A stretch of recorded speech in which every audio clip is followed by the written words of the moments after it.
And we are live. Welcome, ladies and gentlemen, to episode 153 of the Sling'N podcast. I'm I'm not TJ. You are not TJ. I am not TJ, and I'm doing his job, man.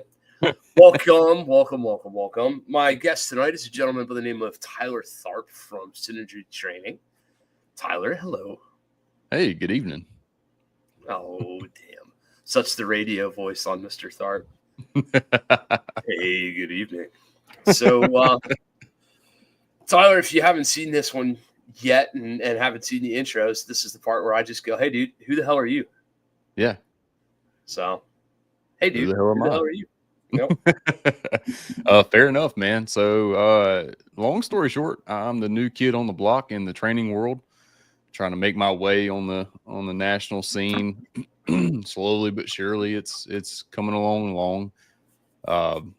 Been very, very blessed to have the opportunities that I've had in the past 15 years or so in the shooting world. The past, 5 or so, where I'm actually, taking the training side serious as far as me teaching and coaching.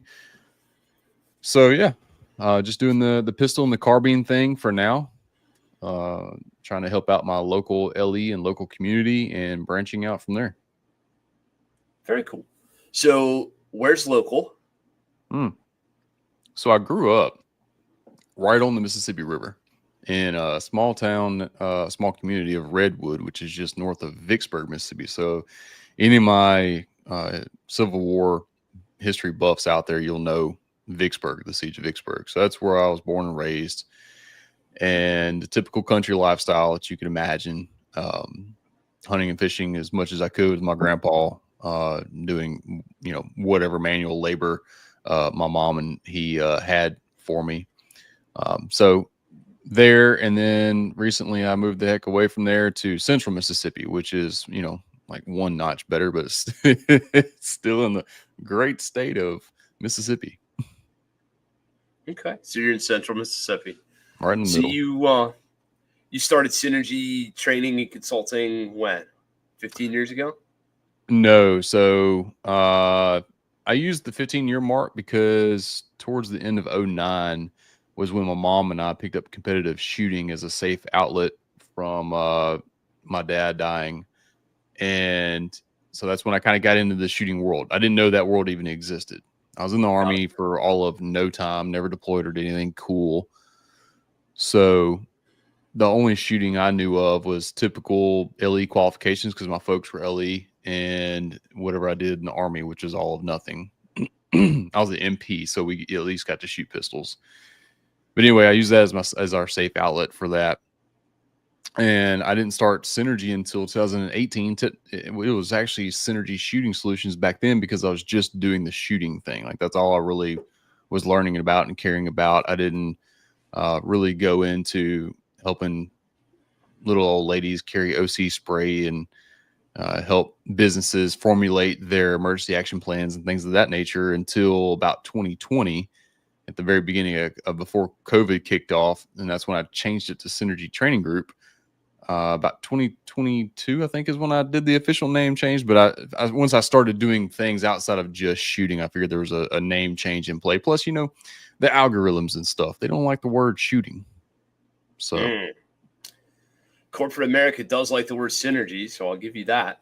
Hey, was that your plan? A little corporate buzzword action? No, believe it or not. So the way I teach is very reminiscent of the guy that I mentored under forever and still do. It's my mom's now husband, a guy named Rodney May.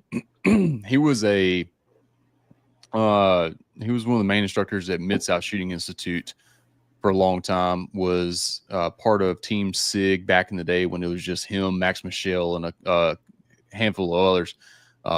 That wasn't long before Tim Herron was on the Team SIG shooting team back in the day. He was GM, went around shooting a lot on the national level back then. So I learned a ton under him.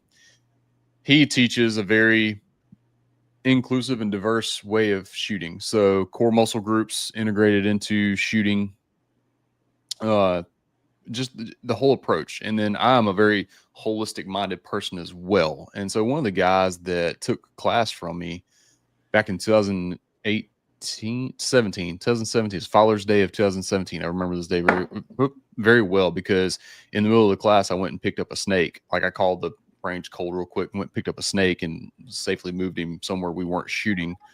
I'm an animal lover. Anyway. Hey, hold on 1 second. Okay. Hon, you good? No. Stand by. What? Is there gas still down there? No. It's really bad outside. All right. I'm sorry. Hey guys, we're going to put this on pause for about 5 minutes. I will be right back. You good? Yep. All right, stand by.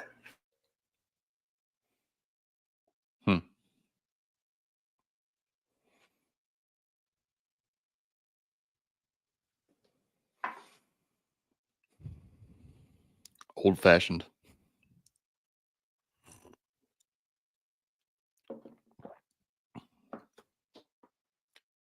Good time to check the socials.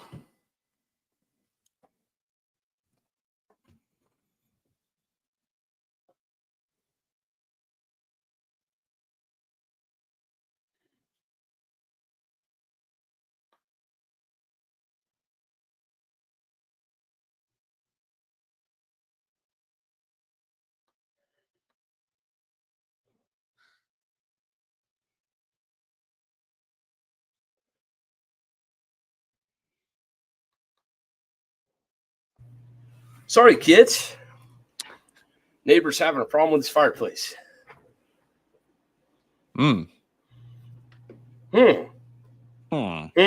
Sorry about that. We can either cut that or start over. But yeah, she was like, hey, John's house might be on fire. Sort of. Chimney fire. Well, at least they're not cold. He's an old fella. He's out there like, no, we're good. We're good. Cool, bro, because the homegirl didn't think you were good. You sure you're good? Yep. He looks at my headphones. He's like, were you on a call or something? Mm-hmm. Sure was. Stuff happens. She like never interrupts me when I'm doing stuff. So if I get interrupted, it's probably a thing. Yeah. I was like, you good? She goes, nope, don't think so. I'm like, oh, okay. We could hear the no. Oh, really? Nice. Cool. Well, we'll leave it in then. No. You good? No. Sorry. So Synergy, core muscle groups, shooting. Yeah. Snake, 2017 Father's Day. Yeah. So the gentleman's name is Wes Sutterfield. Fantastic gentleman. He was the EMT or a paramedic in South and West Jackson for a long time. So we formulated a med trauma class together, like a med and trauma in the morning, and then applying it under live fire in the afternoon. So anyway, he came up with the name Synergy Shooting Solutions because the way I approach shooting and shooting problems and this is and that's. So I was like, oh, that's fantastic. That is such a great idea. Well, like I said earlier, I started doing more than just the shooting thing. So now it's a Synergy training group. And like I said, it's a little more easy on the algorithms and the, Facebooks and all that nonsense. Makes sense. What kind of snake? What kind of snake was it? I'm pretty sure it was just a rat snake. You Southern boys are not afraid of snakes. Some of them are. There was one in my. Did you see a picture of the one I found under my washing machine the other day? No, I did not. My wife freaked out, rightfully so. I mean, a snake in the house is not, a great thing. And that one was a water snake, just a regular little baby water snake. So we relocated him as well. So due to past life experiences, I am like terrified of snakes. That's normal. It's natural. No, like abnormally terrified. Okay. There's got to be a good story to this. My dad got bit by a copperhead. So there's that. That's not good. He's all goofed up. And then just like him, I think honestly him just beating that into my head over and over again about how how bad that was. Yeah. I'm not like little girl scream and run terrified, but I'm definitely like probably going to kill the range snake. Or just let it go snake. Like I might let it snake, but I ain't walking over and talking to it about snake wings. I'm not interested in that conversation. Oh man, so we're really fortunate down here. Unless you get towards the coast, you have a fourth one. But where I live in my immediate areas and all that, there's only 3 snakes that are venomous: copperhead, rattlesnake, and water moccasin. And those 3 are very easy to notice. Like they're very, very specific looking. So you just gotta. For us, I just have to memorize those 3, and if it ain't one of those 3, then snake friendly. So happy day.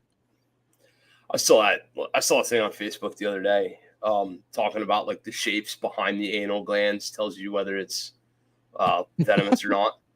No, I swear. And I'm like, so you want me to examine this dude's butthole? Like that's how I'm gonna figure this out? I don't think I'm probably not gonna do that if I'm just being honest. Yeah, and if the snake was friendly, he probably ain't going to be friendly after that. Or he's a little too friendly trying to show me his snake butthole, in which case, like, hey, $20 is $20. Probably not. Yeah, right. So let's talk a little bit about like what you bring to the table in class and what your approach is and stuff. Because, like, guys, the stated goal here is to like give Tyler and other trainers platforms. Like, we all know the drill, right? I want to hear what a class with Synergy would be like. I want to hear what you're going to offer. Maybe what you think makes you stand apart. How you approach things maybe differently than I might or somebody else might, which I think is cool, honestly. Sure. Core muscle groups, for example. It's been a while since I've heard something like that, so I'm intrigued, right? Yeah. But take some time and delve in a little bit. Like, what are your offerings? What kind of stuff do you do? So, like you said earlier, there's no secret sauce, man. We're all teaching the same stuff. We're just organizing it a little different and, applying our personality to it. So, I took a couple of classes from some big name people. And one of them was really just a range day. And we were done at like 3. And they were like, you can go shoot if you want to or whatever. I'm like, Yep. I learned like one, and like this is a lot of money and time and resources and whatnot. And so I never wanted to give that product. Like, all right, fine, a range day, that's fine. Let's call it that. Hey, you guys, we're gonna go to the range. We're gonna shoot some drills and we're gonna have a good time. Fine, yeah, but I ain't paying you $400 a day for it. Heck no, man. Or $200 or whatever it was. I don't remember. This was a long time ago. And, being under the stewardship of Rodney May kind of spoiled me because I never had to pay for classes. Just, he had his own private range, which was essentially in our backyard. Not literally, but it was a range in some property very close. And so I kind of had this unreasonable expectation of how classes were supposed to roll. That all instructors genuinely cared about you and was going to come over and give you some one-on-one coaching throughout the class, and that it was going to be reasonably priced. In my opinion, Rodney charges way too little money, way too little, especially for his expertise. But anyway, so I was like, well, there's got to be a need for this. And believe it or not, I started teaching at the age of 14 when I was voluntold in algebra class to start tutoring. So, and then like a year later, I started doing the same thing with a saxophone because I was a saxophone player in high school. So imagine a math nerd that played saxophone. So you were Lisa Simpson. Oh, wow. Thanks. I totally forgot. Yes. Essentially, I was the male. You think of that? No, I just now put that together. You're welcome. Fantastic. I'm here to help out. It's not, you're not totally wrong because even Lisa Simpson played 2 different saxophones and I played 3 different saxophones. So, yeah. Anyway, so you can imagine the amount of friends I had. But I had a teaching background. Like I really enjoy helping people, especially people that are struggling with something that they definitely want to succeed in. It's different than teaching general education because most people are there because they have to be there. Think of like permit classes as well. A lot of people are there because they have to be there. I don't really jive with that all that well. I really connect. I really relate with people that are seeking help for something that they know they're not that great at or not good at, and they want to be better at. So they truly want to be there. So I took my past experiences of teaching, of some professional experience I've gotten along the way in different leadership roles and whatnot, some great mentors that I've had in those professional roles along the way, and just started applying it on the range. And I just started, selling classes for like, 80, $100 a day. Come out, learn defensive pistol 1 or performance carbine, performance pistol, whatever, and I just started basically guinea pigging all my local community, which wasn't much. Because the town I was in was like 28,000 people. So that's it. Not much. Trial and error. It's really just it's a math function of classes is the way I apply the scientific process and like math functions to classes. What works? Like if this works, then do this. If this don't work, then do that. And so through tons of trial and error, I just kind of found my own way of teaching, found my own flow, found what's important to me, which, man, was the hardest thing to do out of all of it. Because for the longest time, I was just doing the thing to do the thing for the sake of the thing with no necessary rhyme or reason. I'm just kind of learning it. It wasn't until probably 3 years ago. Yeah, 2025. So 3 years ago that I started learning truly who I am, being okay with it, and applying that to the class. So I started integrating my personality into the class instead of just my ability. Do you know what Clifton Strength Finders are? I do not, although I have a feeling I do. Okay, so sometimes I screw this up. So I used to manage for a bank. I was a branch manager for a very large corporate bank, and they did the Clifton Strength Finders for everybody. Sort of like an Enneagram. This is what I thought you were going to say, like a personality testing assessment thing. Yeah, but this is like a 300 question test that takes a week to get your results back on. Like it's intense. So, they did their own corporate thing when they onboarded me, and I was categorized as a coach, which automatically put me in the role of management. And so I just needed to, go do all the formalities and whatnot, spend some time as assistant manager, and boom, there it was. It wasn't literally that easy, but I'm paraphrasing. So they did this personality test thing, and I found this really funny. This was before I took the ASPIC program and started really being okay with who I am and not trying to be somebody I ain't and all this nonsense that, the whole inner identity crisis that we all have to deal with at some point in our life. And we all still deal with our entire life, just maybe to a lesser degree. So anyway, it was before that. And my trait came out as a relator, analytical, belief, communication, and I can never remember the other one. I can't. Forgetful. Forgetful. Yeah, forgetful. That's what it should have been. So apparently, I relate to people very well, very easily. I communicate well. I'm very analytical, which, man, you can ask my wife. She will say, yes, absolutely, you are. And I'm strong in my beliefs, which I feel like those two kind of go hand in hand as well.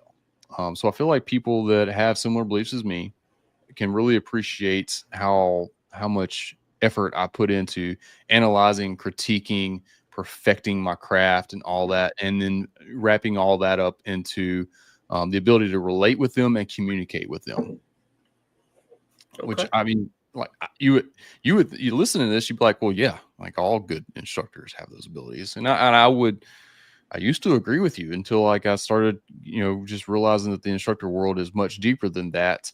And some of them don't. Like I know a couple of people that are they are knowledge powerhouses, but they don't necessarily relate to people and they can't communicate it well. They're still extremely valuable. Don't get me wrong. I wouldn't change them by any means. I don't think that they're any lesser of a person or lesser of an instructor. because they have their own niche thing. But I say that to say this, that's where I started exploiting my personality traits to differentiate myself from them. Again, not to say that I'm better or they're, lesser or anything like that. Just that allowed me to be a little bit more happy with the person that I am, and not try to be someone that I ain't, trying to copy someone else's work, so to speak. Not literally, but you see what I'm saying.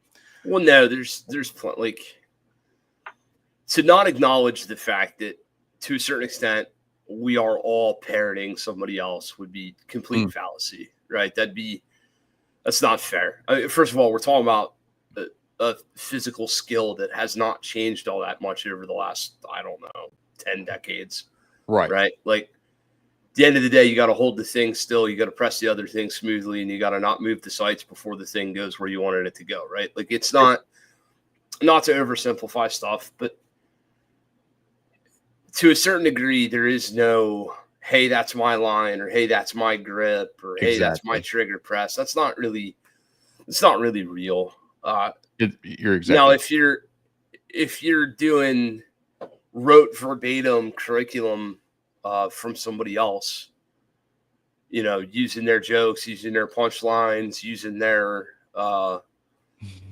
maybe their analogies or something like that, their marketing, whatever, something like that. Like, I'll do it like jokingly. Like, I'll do like a Jedi joke. I'll say like porpoise and marmalade instead of dolphin and mayonnaise or something, like, just to, just to get dudes like, I'll like do it on the nose, like, yo, I'm fucking around right now, but like, something like that. Sure. But to a certain extent, like, one of my favorite analogies or pastimes, like, to where I look at our careers, I look at the training industries, I look to other industries where people have to present and entertain. My favorite like little parallel for this is actually stand-up comedy. Okay. Because if you think about it, we're sort of stand-ups, right? Like, a good portion of our time, we're in front of a bunch of other dudes and female dudes saying a bunch of shit that's meant to captivate them and keep them, motivated to hang out. And usually it's a fresh audience. Yeah. Right. Yep. So it sort of is like stand-up. And when you hear stand-ups talk about being better stand-ups, you'll hear them often say that, like, it took them a minute to find a voice. Right. To where, oh, I sounded like Rogan, or oh, I sounded like Kennison, or oh, I sounded like Ron White a lot, or you'll sound like your favorite person, or you'll sound like the people that have influenced you. And eventually you'll sort of kind of like what you're saying is you'll find your voice. Yeah. To where you'll be able to communicate those things and do it sort of unique to you without, and I mean, I don't want to put words in your mouth, but I'll use my own personal opinion. Being different just for the sake of being different shouldn't probably be the goal. Right. But because you're going to lose yourself in doing that. Also, like, it strikes me as gimmicky. Like, it's okay to teach the same thing. Yeah. It's absolutely all right. Like, if this is the most efficient way to get this done, it's probably the best idea. We don't have to go out and make up some new shit just so it's ours. But guys, like, hey, you're laughing now. Hey, respectfully, right? You're laughing now, but at some point you thought of it. Yeah. Sort, right? You know what I mean? Like, I'll speak on myself again, right? Like, our trajectory is similar, although our timeline, I'm a couple of years ahead of you in the story arc or whatever, timeline wise. But frankly, we all went through that to where, you felt like, hey, maybe I could find my niche. I just need to find my niche. I just, Sure. What am I really good at? It's like, oh, fuck. What if the answer is teaching shooting? Yeah.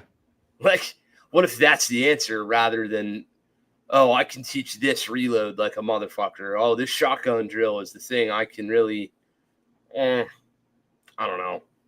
Eventually that stuff wears off, and sure, you got to be judged by student success. So let's narrow you down just a touch. Let's talk about like individual courseware offerings. What are your flagship classes? Somebody's going to host you somewhere. What are they hosting? Yeah. So functional pistol or functional carbine for just general open enrollment, or accountability at speed pistol or accountability at speed rifle for LE focus classes. Okay. So functional pistol and functional rifle are essentially my version of, imagine Tim Herron's performance pistol 2-day class, or Okay. Riley Bowman's pistol IQ class. That's just my take on it. That's all. It's essentially the same class. Like I ain't gonna blow smoke up nobody's rear end. That's essentially the same class. That's where I got the idea from. I mean, shoot, I stole the idea of having a flagship class that focuses heavily on just the shooting. Like the draw is like 1/15 of the class at most. Now I see. Now I see what you mean. I wasn't tracking it first, but now Yeah. I am. What you're saying Yeah. is the functional course offering is just shooting. Just shooting. Like, Okay. All right. and well, not only that, but so lunchtime of day one, I go through how I view mental management and what I did for it to help me, with a huge tip of the hat to Lanny Basham, because it was his book that I was told to read during the ASPIC program that sparked this fire in my heart and was the reason for the big change and the big solving of the identity crisis that I was going through in that time of my life. It was so impactful with my life in so many facets, not just shooting, that I feel the need to put that into the lunchtime of training day one. Now, am I going to put you through a whole mental management thing like Steve Anderson or Lenny Basham? No, it ain't my place. That ain't my thing. It would be very rude of me to do that, to make money off something that's theirs. But I kind of give you the stepping stones to it and tell you to go read With Winning in Mind and use the resources of Steve Anderson's online courses, things of that nature in the future. So yeah, some functional pistol is essentially my take on just the shooting. The beginning of day two is heavy on movement, the different styles of movement, my take on it, its relevancy, and then we go into the nothing but shooting exercises. So my functional exercises, as well as stage and maybe a couple of different challenges as well for the end of day two, and all of it is tracked. Even like the initial evaluation, which is usually a 25-yard field drill on beginning of day one, it's all tracked on practice score. And then you get all your results. And then I have chips that I just got in the mail not long ago that I'm going to start awarding for overall finish, the overall, like all the things, top 25. If you're in the top 25%, you get a chip. The top shooter gets a chip. And then there's, oh man, I'm having another brain fart. There's other things I have. Oh, just patches. You get patches and whatnot, and Hunter's HD Gold certificates, and like there's like cool things to win and gain in the class, because we all need that little bit of motivation. And it's nice to come away from a 2-day class that you just spent essentially $1,000 or more on, and time away from your family to do. It's nice to come home with something. Say, hey, I went and I earned this. The time that I spent away from my loved ones was not for nothing.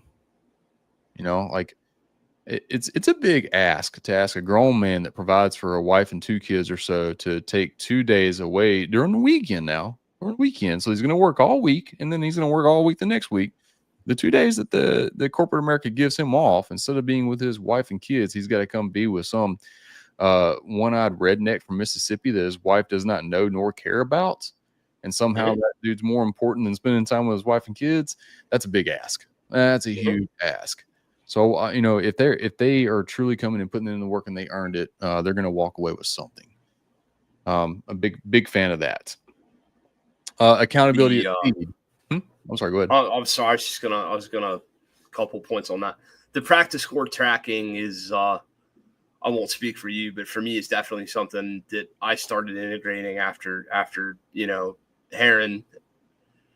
That he's where I got that idea to use practice score for tracking in a class format. I hadn't pretty stupid because we're all shooting matches using the damn software all the time to shoot match, and I hadn't even considered putting the 2 and 2 together. So Yep.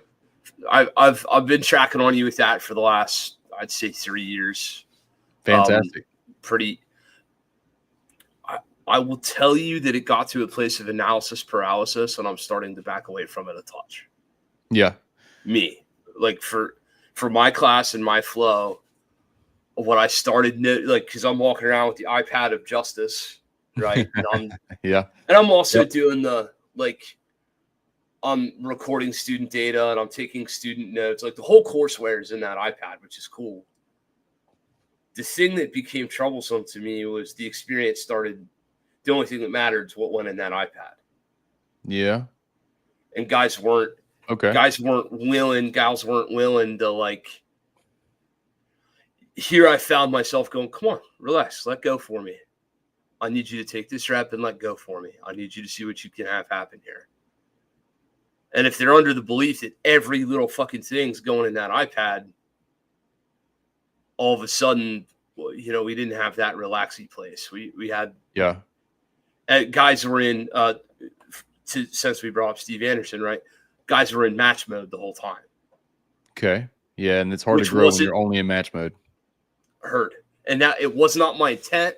And that's right. Not, so you know what I mean? So I've definitely I've kind of like tossed the iPad to the AI or like left it lay under the tarp and, you know, or over the overhead canopy and like go back to it and occasionally notate it. And I've found myself, because for me, like if you told me, yo, if you fart, it's going to be on practice score, I'd be like, good.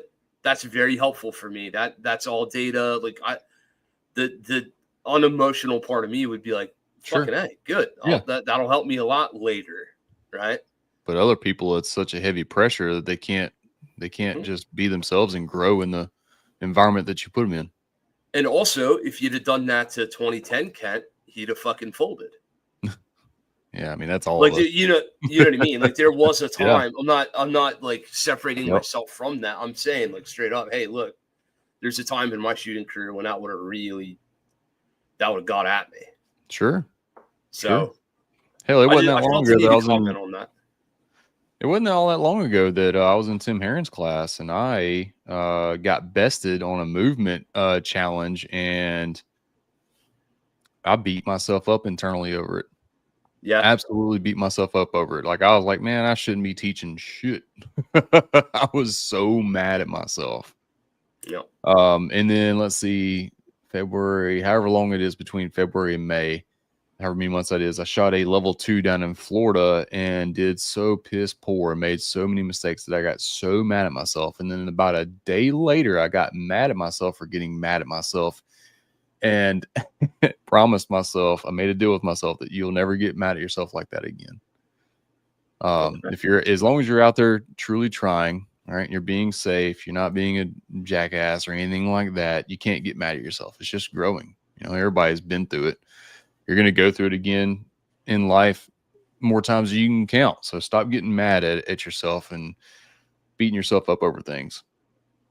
Meanwhile, honestly, dude, there's bigger shit to be like, let's worry about how we are as dads or husbands or business people or other, like there's a lot of other shit to really, you know, go to the depths of your soul over to make sure you're doing right and managing friendships or, you know, respecting people and taking any kind of critique or criticism. There's 1,000 things to be good at, like as a person, that I'm going to prioritize those little things over, like mentally and interpersonally. I'm going to worry about more of that kind of stuff than I am, you know, 3/100ths of a second on some given exercise to the point where I'm going to get pissed.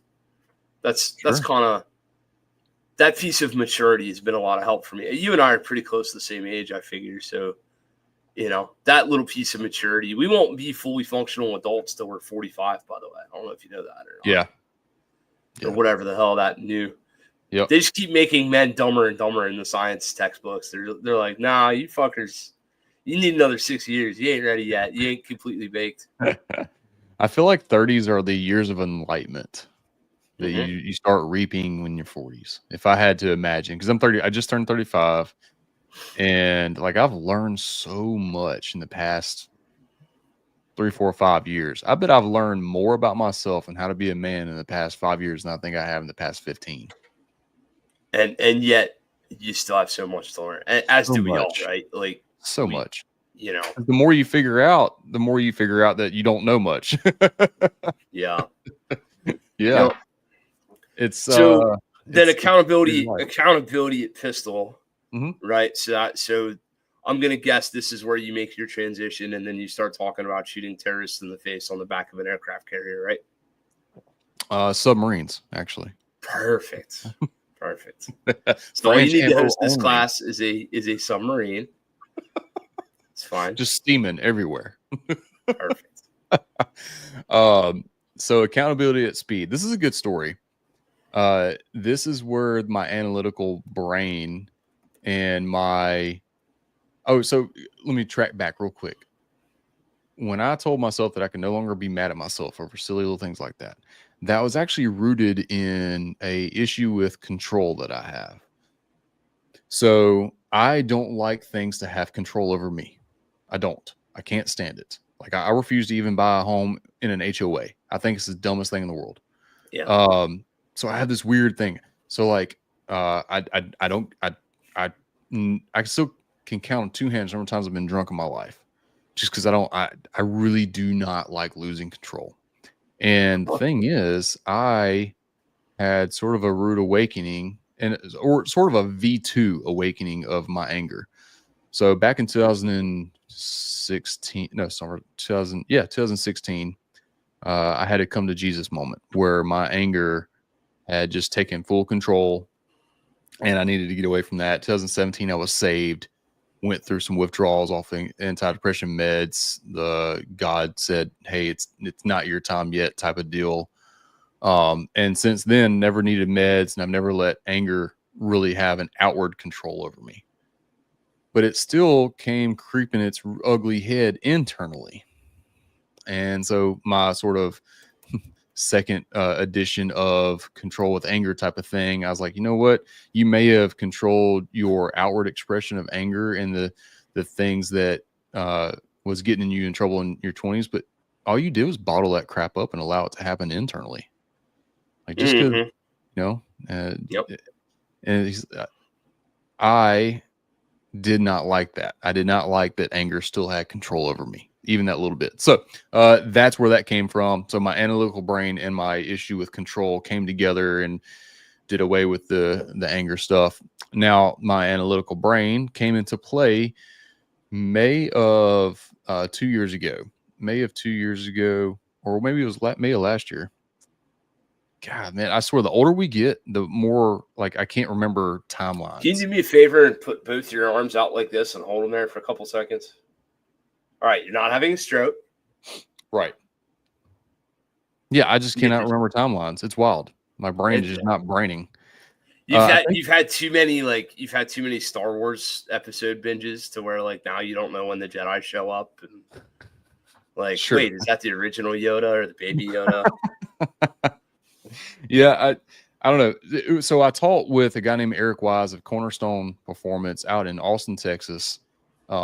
Fantastic resource, like just all around fantastic resource. His like claim to fame, I guess, I don't want to speak too much for him, is scoped carbine stuff. So especially LPVOs in an LE context, like that is his meat and potatoes. So he taught a 1-day practical magnification class, so any carbine with magnification on it. And then I taught a 1-day version of functional pistol, which functional pistol came from an RDS performance class back in the day, which was really just a shooting class that we wrapped up in that name because that was the buzzword that sold the best. Me and my teammate Stony Steele, yes, that's his actual name.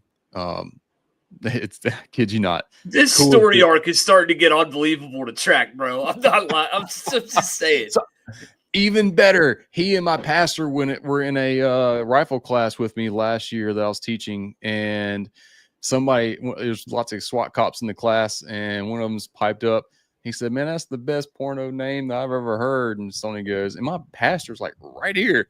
And Stoney goes, man, if I was an actor, my name would be Miles Long. Pastor falls out laughing. Yeah. But yeah, mine would be constant disappointment. Go on. It was a mix of everything. I think he couldn't do anything but laugh in this situation. Yeah. But so Stoney was actually the guy that got me started using Practice Score, because we just used Wish You Were Here 20-01 classifier as the pre and post test, so people could see how they stacked up on a national level. And then Tim talked about how he puts all that stuff in Practice Score. I'm like, so you mean I can just build stages in Practice Score, and like I can do anything I want? He's like, yeah. I'm like, deal. Got it. So I was like, that makes it easier. I can just have this stuff pre-planned. Yeah. All right. So back to it. I taught the 1-day class in Austin. I was teaching on Saturday. He taught on Sunday. And I tried cramming what I thought was day one of functional pistol into 1 day. And it just didn't make sense without the day 2 exercises and drills and stages of the second part of day 2. Like, it didn't all come together in a nice little pretty bow so people could actually apply all the things that they learned. And I felt bad about it. Like, I felt terrible. I felt like I gave all these men a disservice.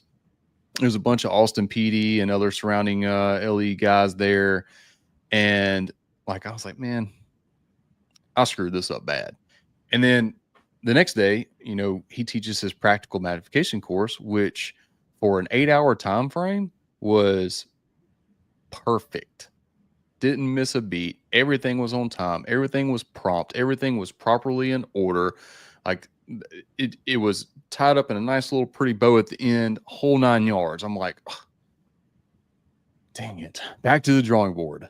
So, because that ate at me for a while. Like, it took me some time to formulate a class that I thought would be good enough for that. And then I put on a free class for some local SWAT guys to take it, to test drive it, to make sure that it could be done in a 1-day format. And then, so I did. So accountability at speed is what came out of this.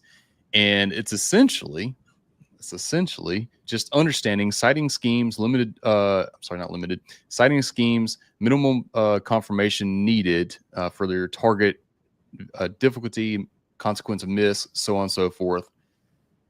Understanding grip, structure, whole 9 yards behind that, and trigger respect, and how all 3 of those things correlate.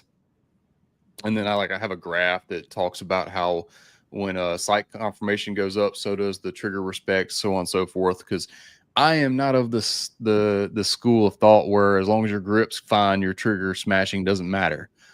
Okay, well, what happens if I can't shoot with 2 hands? Does the trigger control now matter? I don't understand this blanket statement of just, oh, your grip's wrong, you should be able to smack the trigger and not move the gun. Okay, guy, I get that, but let's just fucking. I'm ultimately suspect of somebody who tells you that a specific skill set doesn't matter. My first inclination is to believe that they're not great at it, so therefore they're going to devalue it in the priority scheme, right? Yeah. So you'd hear you'd hear a guy argue draw stroke speed doesn't matter. You'd hear a guy argue precision pistol work at distance, a 25-yard B8 doesn't matter. You'd hear pick a thing on the internet, right? Right. And my first thought is, it doesn't matter to you, maybe because you can't do it. Yeah. That's my first, regardless of whether that's right or wrong, or that's a good inclination or a bad one. That's my first touch is like, I'm suspect of that person. Then my second thought process is, would it hurt?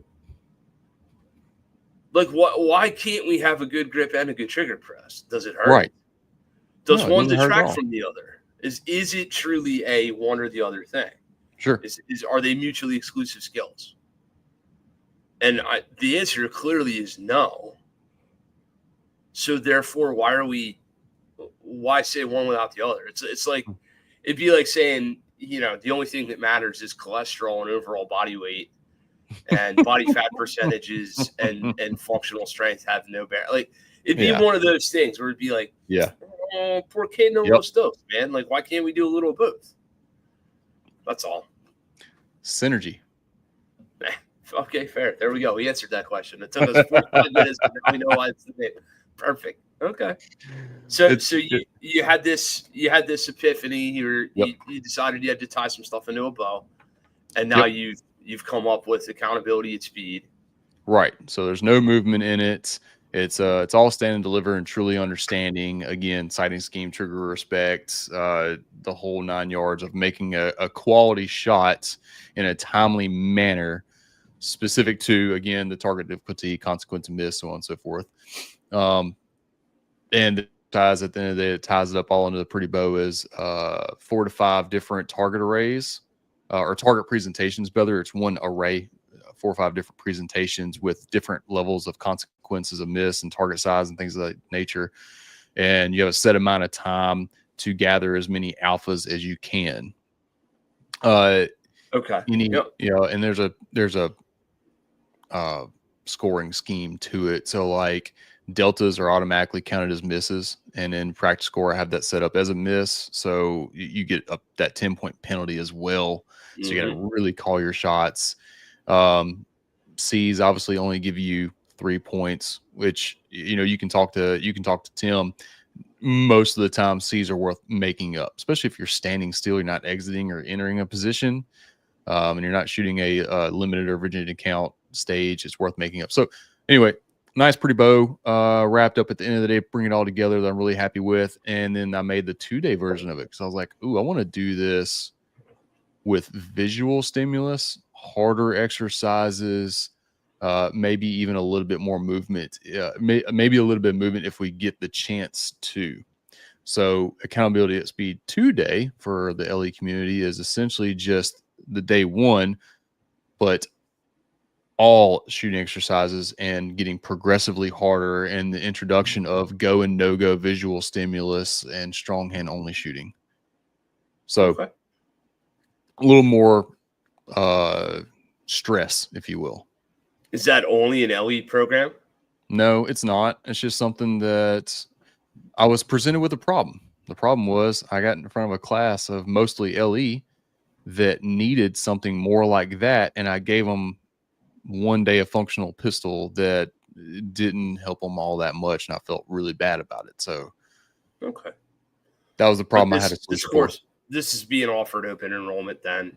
Yeah, people can hire me for whatever. Like if you need me to come out and like weld the bottom of your boat underwater or whatever, I'll figure it out. Nice. Very nice. So how you've been teaching that curriculum for, it sounds like, a little less than a year, the accountability at speed. How many of those? I test drove it last summer, end of last summer. Yeah, so I guess it was May of last year. That makes sense. So yeah, so we're coming up on 1 year of that failed class, or internally I feel like I failed it.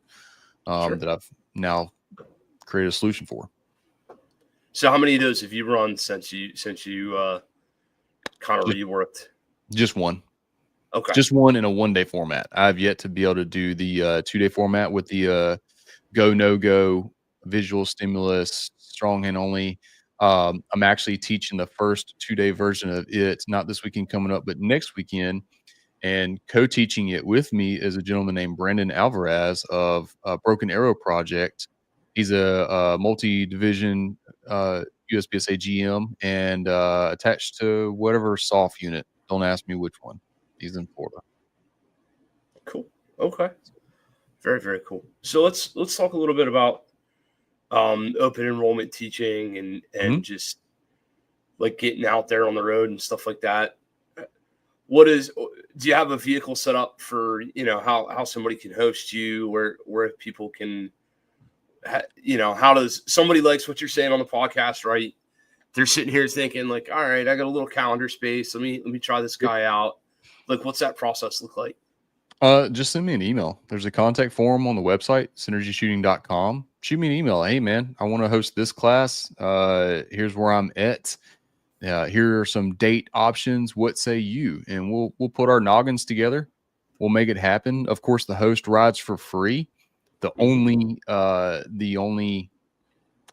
thing you have to do, pay money for, is you're gonna have to order targets. My target sponsor is Axel Targets. So just order up a 50 pack of targets. You get to keep whatever's left over, obviously. So just make sure that we got a space to shoot and the targets, and your ride is free. Okay. I'm pulling up here. We've got links to all this and all that in the description that's going out with the Apple podcast. But I'm just kind of sitting here, kind of pulling up your stuff right now. Functional pistol, functional carbine. Okay. Very cool. Oh, you have an accountability at speed instructor program. I do. It's 3 day. It's 3 days. Okay. Yep. And I'm teaching my first ever closed LE agency RDS instructor course next month. So big win in my hat for me. The whole celebrate your win things, that's gotta be the hardest freaking thing Lanny and Steve and all them preach. Like, I don't want to gloat. I don't want to tell people that I'm doing good. They don't give a crap. And but the thing is, it's more for you than them, to make those good positive impressions on your subconscious mind, so that you truly do believe, and you're building your self-image up so that it's not constricting your ability and whatnot. That's what it's for. It is for It's you. like me to fill classes. Yeah, exactly. It's like me to be valuable enough for the LED community to trust me with their training. It's a good book, by the way, if you guys haven't read With Winning in Mind and all that. It's literally life-changing. Tyler, if you ever had anything to contribute to this, you're more than welcome to. But we've got a greenmountaindefense.com/resources. And if you click on that magical little resources page, you will find a link to With Winning in Mind pretty close to the top of it. Perfect.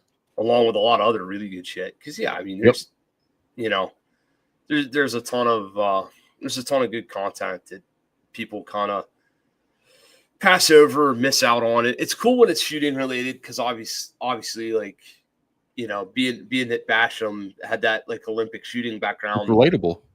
It is relatable, but frankly, it could have been about building the best 18-wheeler on the planet, and I'd read it.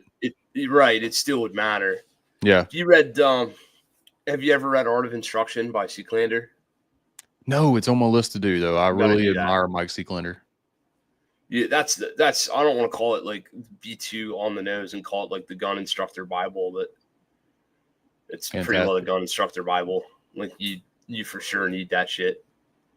As far as shooters go, the other book I would really recommend, like if you only read 2 books as a shooter, it needs to be With Winning in Mind, and then Brian Enos's Practical Shooting Beyond Fundamentals. Yep. And then that one, you're more than likely going to have to read 2 or 3 times, because it's going to apply to you differently depending on where you are on your shooting journey. That's very true. I would say, I thought maybe you were going to say Talent Code. Yes, that's in my top 5. Talent Code, and I'm pretty sure Talent Code is somewhere in this little thing of books. But yeah, I really like Talent Code. It gave me the idea. It gave me the motivation to know that I wasn't necessarily, like, people aren't necessarily born with the ability to do anything. Now, some people are more predispositioned to be successful at something. Like, it's going to be really hard for you to be a professional basketball player if you're 5 foot tall. I get it. So a little easier if you're 6'7". But talent is built. It's not just like given or gifted or anything like that. It's built. It's earned. It's like the amount of failure required to build that is incredible. Like, how many shots has Michael Jordan missed? Sure. No. Tons. No, probably thousands, I'm sure. In our circles, like, so for the listener, right?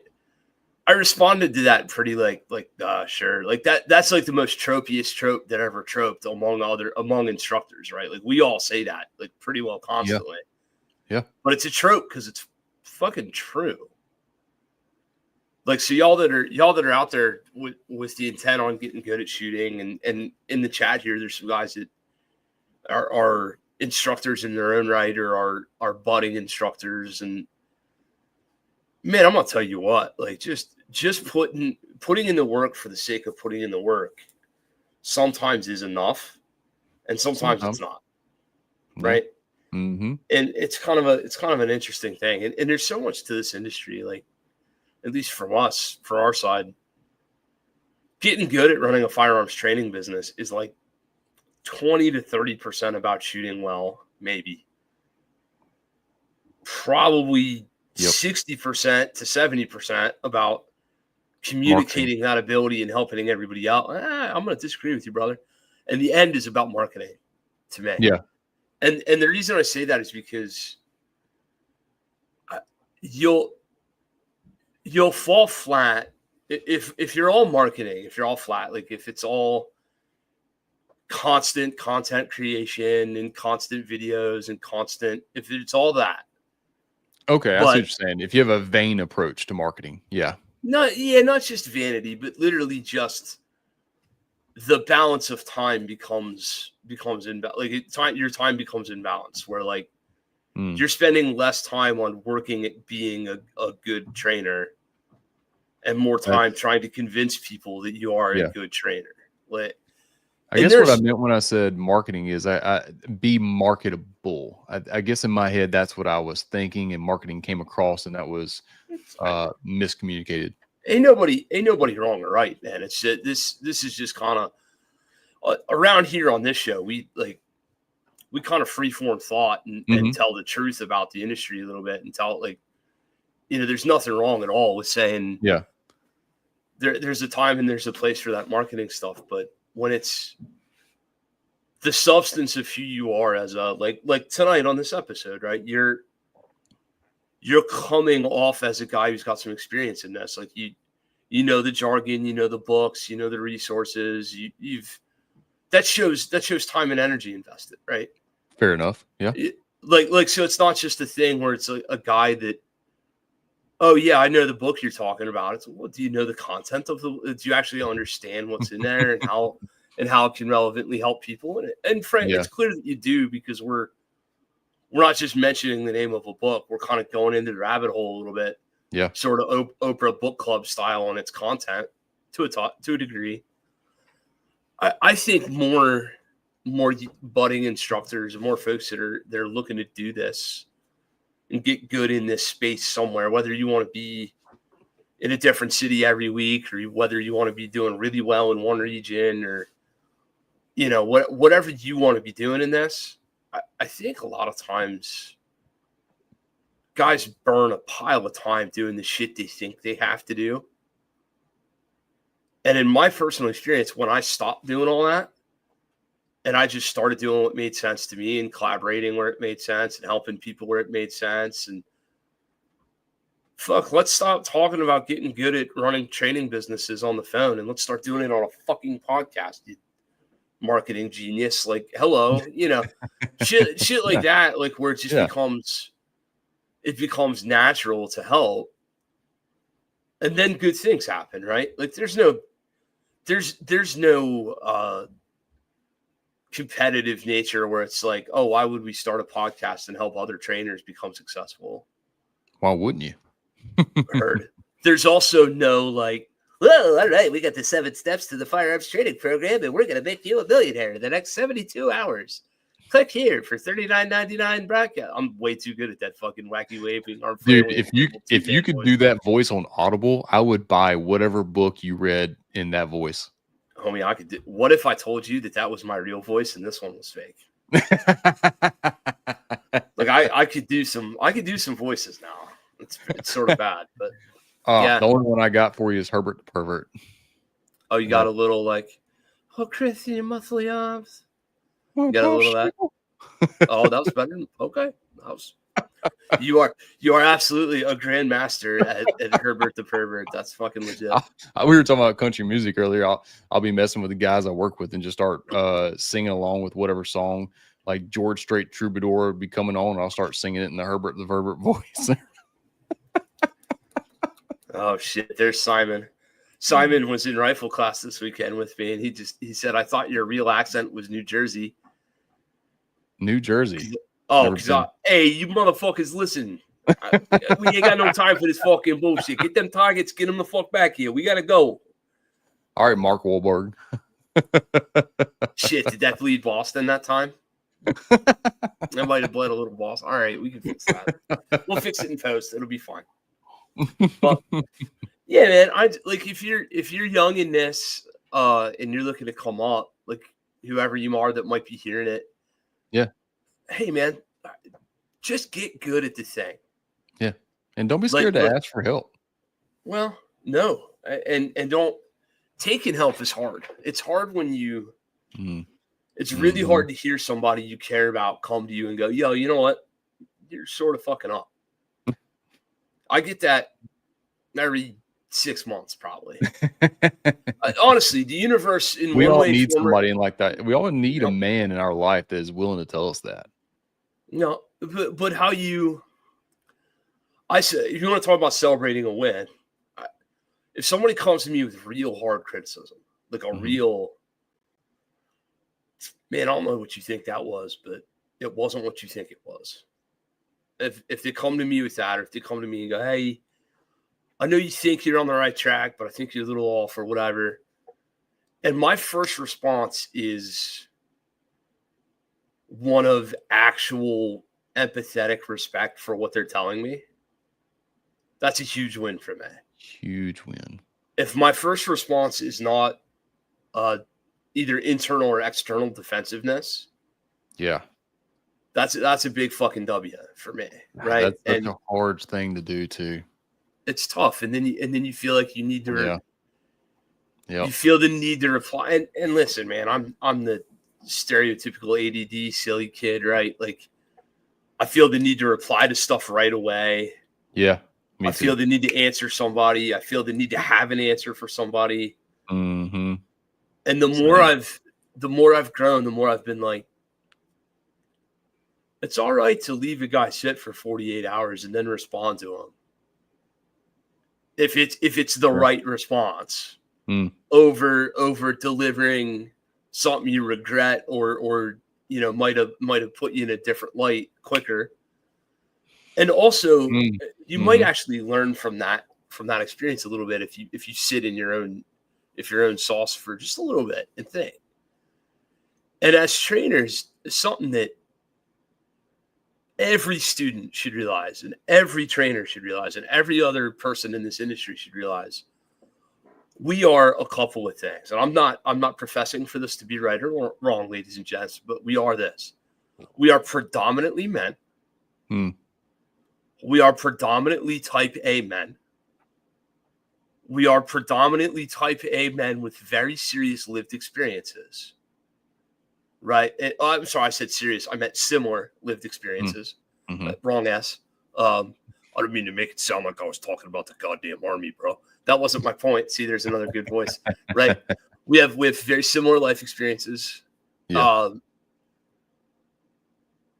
And we would be truly psychopaths if we got in front of students, either digitally or in person, and didn't believe the shit we were saying. Right? Most of us believe what the fuck we're saying. Whatever it is we're saying, whatever our class is, whatever our curriculum is, whatever our thought process is. I've met like 2 people in this industry who I really am like, that whole thing's an act. That whole motherfucker's an act, right? And I'm not into naming names. You won't find them on our podcast. You won't I don't do the down talking. I just do the don't recommend. Like, if you ask me to make a list of awesome trainers I recommend, this episode will go 4 hours while I dig through the file cabinet and try to make sure but like, there's been twice where I've been like, that isn't who that guy is. Yeah. That just isn't. My point is, if you get a type A man with a similar lived experience who truly believes in whatever it is that he's saying, and any of that is in conflict with another type A man who also believes the same shit that he's saying, they're going to defend it to the death. Man, we're about to figure it out. And usually we're going to figure it out in one of a couple ways. Yeah. We're going to get the idiot box out, and there's going to be a beep sound, and we're going to see who does what. We're going to hang Yeah. a target up and we're going to see where the holes go.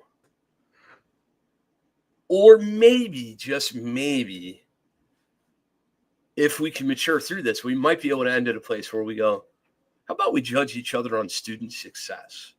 Mm. Right? Mhm. How about what the thing is that actually matters is the effect we have on the community and the students we turn out. Yeah. Right? And how about we acknowledge the fact that you and I both can probably, and the colloquial you and the colloquial I, not just Tyler and Kent talking, but like you and I both can probably help student A in a different way at a different time in their development. Yes. And if we just fucking could manage to get them in that right order, in that right place, in that right time, Oh we man. probably both, exactly, we probably both did the world a great service. Yeah. Right? Because people are going to use this shit. We talk about this all, and we forget that people are actually going to use this stuff. And we should take it with that amount of seriousness. Right. I said it to a manufacturer here on the episode before you. We were talking about pistols. And I commended, here's a manufacturer that's letting us talk to their gunsmiths on a podcast. And like, that's pretty fucking cool, right? Mm-hmm. And I said to their guy, I said, hey man, I hope it's not lost on you that the tools that you sent to me are being used to have an impact. Yeah. Like a real serious no shit impact on somebody else.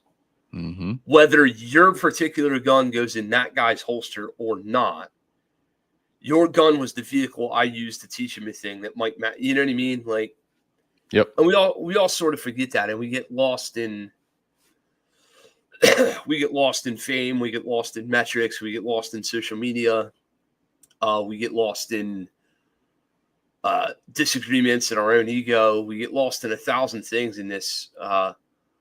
I've been jokingly stopped calling it an industry and started to call it a cottage because it's a cottage industry. It's a very small. It is. It We're seems not big. even It as- really ain't that big. Yeah. There's a guy that makes screws for glasses that is in way more of an industry than we are. Yeah. Right. Like, so sometimes we're a little too big for our britches too, in terms of the way we refer to what it is that we do. Cause like, y'all, this ain't an industry, right? Like you, in another piece of your life, right? You're in the community. plumbing industry. That's an industry. Yeah. Yeah. Service industry of whatever. Yeah. We're in a community. Plumbing. Right. We are either in a community or a hobbyist group or like the autism section of the internet or wherever, whatever you want to like say, but we're really talking like this will be heard. This one episode will be heard probably somewhere between 3,500, 4,000 times by 2,200 individuals. Best I can figure. Okay. Right. A dude will hear it and then he'll hear it again. Sure. For a certain level of time. And I'm going to tell you what, those numbers haven't changed in like 2 years. For all the gun industry is booming and it's growing and there's all these new people in it. And the people we're talking to are the people who are psychotic enough to try to convince their wife that $1,200 and a weekend yep is worth matters. Yeah. Once, let alone 5 to 10 times a year. Yeah, exactly. Oh, fuck right off. Just buy a race car already, dude. At least you can go get groceries in a car. Like mama's sitting at home being like, again? Yeah, this asshole. Well, no, literally, what did you not learn at the last gun class? Yeah. Yeah. Yeah. And Like, that's why I gotta make it worth their time. Sure. I've got to. I feel like I 100% felt them if I didn't. And I take that responsibility with so much seriousness that I've literally lost sleep over it. Huh. You know what, dude?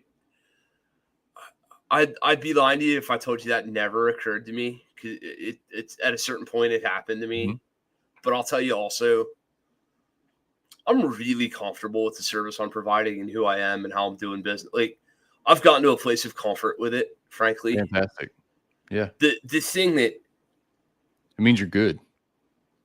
you know what I am. I really am good at the stuff that I do, and Yeah. I'm very good at providing a vehicle and bringing other folks around and exposing my student base to other there's a lot of shit I'm really, really good at. In terms of things I can't control, like you talk about control, I can give somebody all my very best, right? My very best, and they can absorb it all, and they can do amazingly with it, and they can produce great results within the curriculum. Mm-hmm. And the boogeyman could still fucking get them on a bad day. That's fair. Right? Like the most untrained shithead with a 38 revolver already in their hand, when you step around the corner, they got the up. It is going to absolutely, like, I don't give a fuck who you trained with. That's right. You're having a bad day, right? Mm-hmm. So, like, as much as we want to insulate ourselves and feel that we're really giving this person a leg up and an advantage and all the things, and we are. At the end of the day, what we really should be focusing on is building confidence in them, so that they'll even have that fucking tool on them. Sure. When, God forbid, they need it. Or we should acknowledge that, hey, you know what? I'm sort of like a PGA golf pro, and my primary role here is to make you better at golf. And if it's just a hobby for you, that's okay. Like, don't hear me. My company's called Green Mountain Defense, right? So, like, obviously, you know where my bent is or was on that, and it has changed wildly since it started. Considerably, right? But at the end of the day, I still think in terms of this person might use this for real someday. Yeah. So if that's not your lane, you instructor guy, whoever you are, or you instructor girl, it's all right. Just don't pretend it. You don't have to be somebody you're not. Yep. It's all right to love USPSA and IDPA. I love competitive shooting. It's all right for that to be your thing. It's all right for your only concern. Lord knows there are a ton of competitive shooters that they don't carry a gun every day. That's not their thing. They just really enjoy shooting on the weekends. I mean, in the same, I'm thinking of a USPSA guy. Well, shit, I'll say friendly names on here, right? A guy by the name of David Black here locally is our USPSA match director up at West Shore. We're on the training director. Him and his boys like to race Miatas too. Mm-hmm. Right? He's my Miata racing. Like, I'll say that a lot, but like, Dave Black would be really fucking good at any hobby he wanted to get good at. We all know at least one person like that. You know what I mean? Like, this guy would fucking, if he took up fly fishing a year and a half later, he'd be an A-class fly fisherman. I got a buddy, Jeff Stewart, like that. Like, one day he's the metal guitarist for a band that tours the world. Next day he's a USPSA GM. And it's like, what can you not pick up and be great at? Right. Well, there's some savant tendencies there, but there's also, like, Mr. Black has an incredibly analytical mind. He's a very smart person. He follows a process. He it's the same stuff that makes him good in, financials in his day job. Yeah. It's the same kind of guy, right? Like that guy's going to be very good. Yep. Now, how many friends do we know that are like super emotional and, some guy's on the golf course swearing because he can't believe where his ball landed. It's like, bro, what do you mean you can't believe where your ball landed? You fucking golfed 4 times in the last decade. Yeah. How could you have expected this not to suck? It's funny. I was at Top Golf the other day, sucking really bad. Oh yeah. I was like at the very bottom. There's no. What are you doing? Not dry firing? There's no justification for being at Top Golf. That place shouldn't exist. I was paid to be there. Really? Yeah, it was a corporate outing. Oh. Corporate. I was gonna say, like, golf shouldn't exist. We should just golf is the most frustrating thing. I love it when people tell me golf is harder than shooting. I'm like, yes, golf is harder than one discipline of shooting, but there's only one golf. There's like 30 different disciplines of shooting. So which one are you comparing it to? That's also fair. Well, again, that's, I could have easily said racing as opposed to like road track Miata stuff. Like, because you don't know. Yeah, sure. From outside of sport, or from outside of a a hobby, you could say the same thing about hunting. Yeah. Right. So I can track you on the racing thing. I was a gearhead long before I was a gun nut. I don't know shit. No, I was. No. I got into lots of trouble with a Ninja 650 in college because there was a drag strip not far from me, and I spent too much time there and on the streets and other things. And yeah. Well, we all did dumb shit when we were kids. That is for sure. Some of us just carried it into adulthood, I guess. So you asked me what makes me unique earlier and separates me earlier. I guess it's my passion for building better people with the amount of time that I have to be in front of them. Like, their time is valuable. So is mine. Their time is valuable. I want to have the best effect on them possible so that they have a lifelong positive change. Whether I have a day with them, 2 days with them, an hour, 4 hours, it doesn't matter. I want to make sure that I can serve them in a good way that's lasting. And what I've learned over the past however many years and taking shooting serious is that the best lessons that I've learned, most of the lessons I've learned, were from failure, and being able to work through that failure with an analytical mind. I've analyzed that problem, that failure, that problem, built a process for a fix, worked through it, proofed the fix, apply the fix, happy day, no more problem. And what's the root of that? It's the failure. Without that failure, I wouldn't have gotten better. I wouldn't have needed to build a process for a fix and then proof it and all that stuff. Like, I needed a safe way to fail and give myself permission to fail and build from there. I want to, in all my classes, I want to give the students permission to fail in the name of growth, and how to handle, how to internalize, how to be okay with that failure. Because if you fail, because everybody's going to fail, you cannot get away with that. It's not a if, it's a win. You're going to, like, just the day you learned how to walk, you didn't just hop out and start walking around and running marathons and shit. You crawled around, you stood up, you fail, you stood up, you fail, you stood up, you fail, you stood up, you walked a step, you fail. Like, all that failure led to amazing things. Somewhere along in our life, we got scared of failure, and I don't know why. I ponder that question a lot in life, but it always brings me back to this. I want my students to fail safely in the name of growth and help them navigate that failure in a productive, growing way. That's a really, really, really good way to tie a ribbon on this and end it. Yeah. Thank you. So, I think that's about exactly. That's what I was hoping you would have said when I asked you that question earlier. That's a great answer. And honestly, frankly, it's just kind of one of those things where this pursuit tends to bring that out of good coaches. I don't think, I don't know many good coaches who don't have a personal investment in their student body. Yeah. Like, in terms of how much effort they put in and how much, and frankly, like, as I'm saying that, all I keep thinking of is example, and I want to so badly just sit here and go, oh, this guy and this guy and this guy. But the frank truth of it is, positively, people who do this at this level, I would say most of us actually do that in one form or another. Not everybody expresses that the same way. Sure.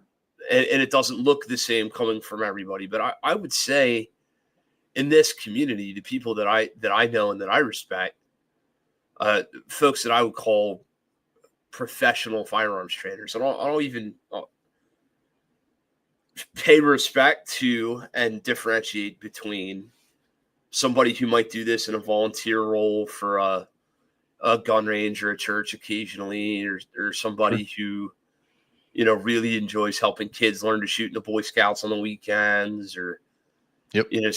Somebody who started this is kind of like, I might just kind of sort of dabble in this and see where it takes me. And, maybe, I don't know, it might be a cool retirement gig. Sure. There's nothing wrong with that. And those people are doing the world a service as well. But I'm talking about people, it's like, hey, man, a significant portion of their household income is coming directly from teaching guns. Yeah. Okay. If you can make that statement earnestly, and you're doing it well, and you're in a circle of folks that I would respect, that's just pretty well constantly growing, and every once in a while somebody skylights themselves and makes a little room on the friends list, proverbially, or in actuality. But for the most part, people are really actually doing that. They're taking that investment. And sometimes it's also it's both a really good thing to hear from somebody, and it's also it can be a nebulous curse, because it can be that, like, yeah, but what did you actually show them? What did they actually learn? It can't just be a better man, be a better father, be a better husband, be a better wife, be a better daughter. It can't be that, like, forgive me, religion's one of these things that I almost shouldn't speak on, not because I disrespect it, but because, knowledge base is tighter than it ought to be. But if all you're doing is preaching and your flock ain't getting any better, right? Hey, man, all you're doing is preaching. That's it. Right? Now, if there's actionable benefit to what it is that you're putting out, if you can show me a student, like my ultimate thing for you, my all right, man, this guy Tyler, he's got this figured out now, will be in this vehicle, ladies and gentlemen, it would be less appropriate to do it like on podcast form. But when you and I are talking privately and it starts being about individual students, or about types of students, or about how we reach this person versus how we reach that person, or like that very granular investment in the student, to the point where it becomes, hey, you know what? Like, this person has actually experienced enough volume of these different types of students and is coming up with their own way to work through them. And we can track this one particular student or this one particular type of student through their progression. I'll say something, and Lord help me, they're going to hear it, right? My own students are on here, so like, or will listen later. If I invite you to somebody's class I am hosting, not like just put it out in an email or put it out in marketing or oh, you got the email newsletter. If I hit you up and go, yo, so-and-so is coming to town, and I think you could really benefit from them. Mm-hmm. I'm also saying I'm really, really, really proud of your accomplishments and where you're at. And I think you're a good fit for this curriculum. That's solid. You know what I'm saying? Yeah. And there's the coach's 4 of you in the live chat right now, and you guys know who you are, and we've had these conversations and whatever. Yep. But like, fucking, if I come to you and I go, hey, man, I am bringing this person to town for this specific benefit, for this purpose. This is what this person's good at and known for. And by God Almighty, I wish you'd come hear it from him directly so you didn't have to get it third hand through me, right? Come on, let's go. I'm going to AI this class. I'm going to co-teach this class. I'm going to host this class. I'm going to be on the line for this fucking class. Mm-hmm. Whatever my role is here, I'm going to tell you right up front. But listen, you're going to benefit from this. Yeah. I'm also sort of secondarily co-signing you. Yep. By going, yo, this stage is not too big for you. And most of you already feel like the stage is too big for you, and it's not. And that, like, we got to bring people through that constantly. Sure. Right. But like, when you get a body of work in students that you can take pride in, where you can point to somebody and go, look, them people are putting in the fucking work. Yeah. And they're putting in the work because I helped them. Yep. And then they're putting into work because I exposed them to other people who could help them. Mm-hmm. And I got a private lesson with them coming up. And I am like, oh, fuck, what are we going to do? Like, what else can I give these people? Because we've pushed so hard and we've done so much. And they've grown so far. And then you can say that about the next student and the next student and the next student and the next student and the next student. Mm-hmm. Now you're building, to me, a body of work that I personally respect 1,000 times more than social media, like, follow, tweet, twits. I respect way more than views on a video. I respect way more than a 100%. sponsor. You're having that positive effect on people that's lasting. Yeah. So that's where I knew, you talk about losing sleep or whatever. In my own personal growth in this, I sort of stopped losing sleep in that way when a mentor of mine was like, dude, look at your students. Yeah. And I hate to tell you that was only a couple of years ago, really. And I also hate to tell you that I hate that it didn't occur to me from inside me. And I hate that what I was really doing in that time when I was losing sleep was what I was really saying was I haven't been putting in the work, and I don't want anybody else to know that. Not in that I wasn't working, not in that I wasn't trying, not in that I felt like there was more I could have been doing, but I couldn't put my finger on it. Yeah. Right. And I felt like I still wasn't serving people in the way that I should have been. And I'll tell you what, man, student body wise, I'm very proud of the work we've done. And I really, really wish for you and for every other person who sits on these mics and comes on these shows and does all. I really wish for you that like you can turn around. I hope now you can turn around and think that way a little bit and go, oh, you know what? He's right. There are, fuck yeah. But I hope someday you like the evidence becomes overwhelming to the point where you're like, yeah, you know what? Fuck yeah. Yeah. Like, and then you can just, it sort of stops mattering. The argument on the internet about grip and trigger is just like, cool, bro. Like, I just sort of don't care. And I've gotten to that point where I don't care about the arguing on the internet. And I feel like I'm very close to that level of competence and confidence, just not quite there yet. Like that's probably my next big internal aha. Exactly what you just said. Let that be a goal, brother. If I can give you anything, let it be like, fuck the social media. Let my students do the talking. Sure. And unfortunately, guys, for those of you listening to this, not everybody's students are all going to go out and crush the competition scene. They're not all going to go out and make GM somewhere. Mm-hmm. Not because they can't, just because that might not be their interest, or they might not like. We can't project upon them our goals or our metrics that we care about, right? Mm-hmm. What we really have to do is we have to go, what did they hire me for? Mm-hmm. Did I do that job? Do I continue to do that job for them? And am I serving them in a way that really benefits them? Yep. And if we're serving them for them, then whoever we are, man, you're all right by me. That's the guy I want to host. That's the guy I want to train with. That's the guy I want on my show. That you know what I'm saying? Like now we're sort of like-minded, and whatever disagreement or issue or whatever difference there might be between companies or between people or between thought processes or whatever other shit there might be, I don't give a fuck.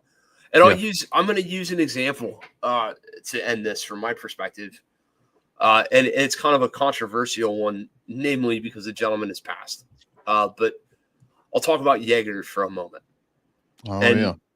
Okay, so when you say Jaeger, you get one of three responses. He was the very first gun personality on YouTube that I ever followed. Very first one. You ever train with him? Did I ever strangle him? No. Train with Train with. Oh, sorry. No. So what the fuck? Diver strangle James. like he had like a thing at the county fair where you could go strangle him for $5. That'd be pretty cool. No, he wasn't that far from me, man. And I wish I would had. I was a lot more hard headed back then when he was alive and really getting, Yep. heavy into training. But I do train with a guy named Calvin Lim, which is one of his cadre instructors. So big fan of Calvin. He was in my rifle class recently as well. So awesome dude. So I has the certificate, can produce after digging if required. I train with tactical response. I did that shit. Nice. And here's what I will tell you. For all the internet lore and for all the shit talk and for all the YouTube hate and for everything else, right? I will tell you that those folks absolutely 100% believed what they were doing. Yeah. I ain't never met someone that has met and trained with Jaeger that didn't like him. Right. I will tell you that I would in no way, shape, or form conduct me a pistol class the way they were conducting the one I was at. Yeah, I ain't gonna tell nobody to throw their gun on the ground because that's what you might have to do one day and like step on it or whatever. Like, no, pass. So not even that. I could point to a million examples.